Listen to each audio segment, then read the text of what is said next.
Hi అండి. ఈ healthy masala జీడిపప్పుని ఇంట్లోనే ఈజీగా ఎలా ప్రిపేర్ చేయాలో చూద్దాం. అలాగే వీడియోని చూసే ముందు మన ఛానల్ని సబ్స్క్రైబ్ చేయండి. పిల్లలకి స్కూల్ స్నాక్స్కి లేదా ఇంట్లో ఉన్నప్పుడు ఈవినింగ్ టైంలో స్నాక్కి ఇలా హెల్దీగా చేసి పెట్టండి, ఇష్టంగా తింటారు. లేట్ చేయకుండా ప్రాసెస్లోకి వెళ్ళిపోదాం రండి.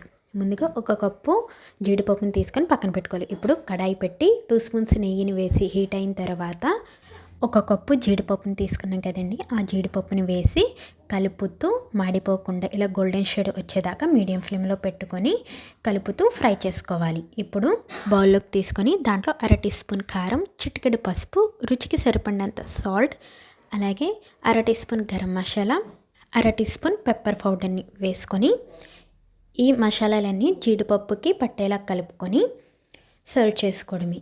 ఈ హెల్దీ స్నాక్ని మనం పిల్లలు స్నాక్కి పెట్టొచ్చండి, చాలా హెల్దీ. ఈ వీడియో మీకు నచ్చితే లైక్ చేయండి, షేర్ చేయండి.